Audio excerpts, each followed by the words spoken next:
So, yes, please. Group Volkswagen, please. You may begin.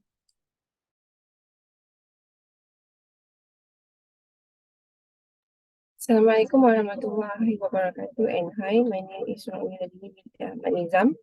So today we are from Group Volkswagen and we will present about current issue, which is the activity 2 for the subject. Next.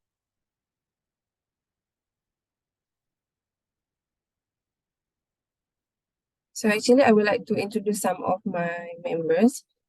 Firstly, Akila, next is Nawawi, and also Ahmad Shabin, also Risha will be presented today.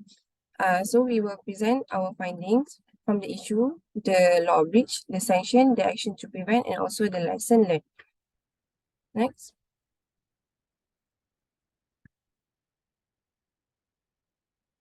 So the first presentation, we will start with the issue that we found, which is a former secretary was fined RM 50,000 for the offense of making false statement in the company's financial reports and statement.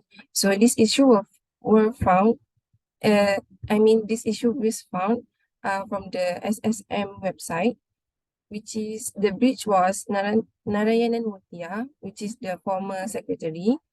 He was convicted for an offense under the section 593 subsection B of the Companies Act 2016.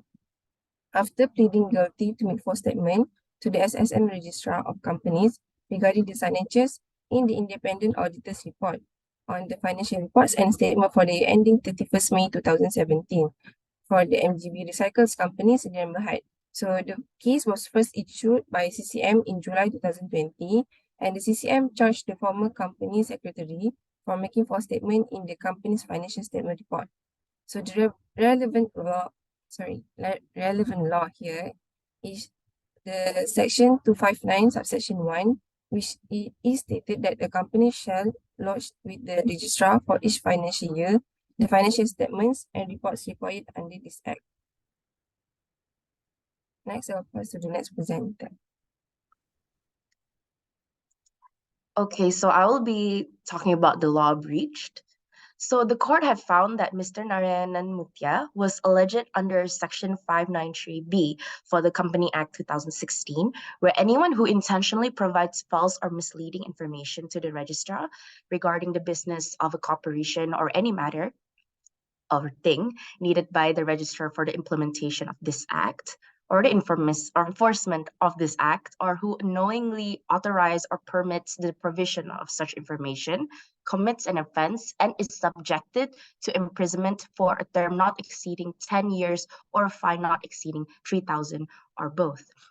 And so this is like on the right side is the rules that is the real one. On the left side is just my interpretation of state rule. Okay, next presenter.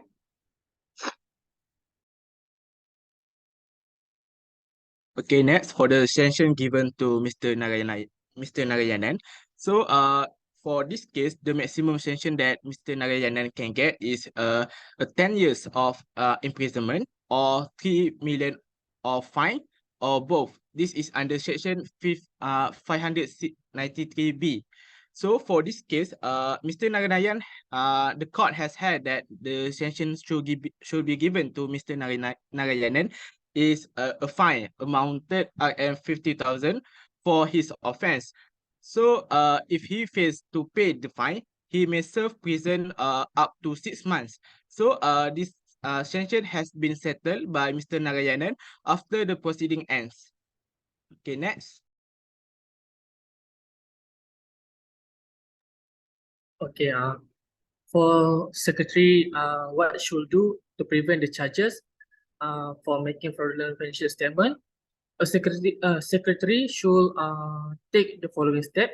So the first one, a secretary should implement and maintain a system of internal control that ensures the integrity and accuracy of financial statement. This include segregation of duties, regular audit, and other control that prevent or detect the fraudulent activities. Then the second one is a secretary should ensure that all financial statements comply with GAAP, which is generally accepted accounting principle and any other relevant accounting standard. So this can be achieved by staying informed about charges in accounting principle and standard and consulting with accounting experts when needed. And then the last one is a secretary should consult with legal and accounting expert when in doubt about any financial statement or related issues. So this can help to ensure that all financial statements are accurate and lawful.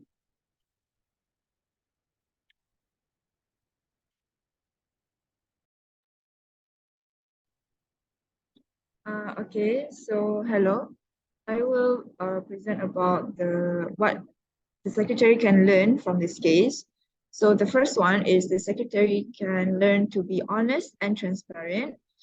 This is because this case highlights the importance of being honest and transparent in all dealings as a secretary.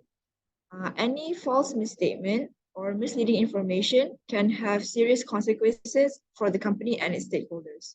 So next is the secretary can learn to be ethical, because it is important as a secretary to adhere to high ethical standards and act with integrity at all times. Any unethical behavior or misconduct can damage the reputation of the company and compromise its success. So the last one is the secretary can learn to comply with the regulations and laws, as this case also underscores the importance of complying with the relevant regulations and laws, and that the secretaries must be familiar with the legal and regulatory framework within the company, within which the company operates, and ensure that all activities are in compliance with the law. So that sums up our presentation. Thank you.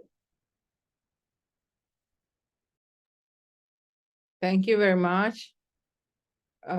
Yeah, I agree with you. Integrity is very important, and I like the topic that you present, and very good presentation. Any question?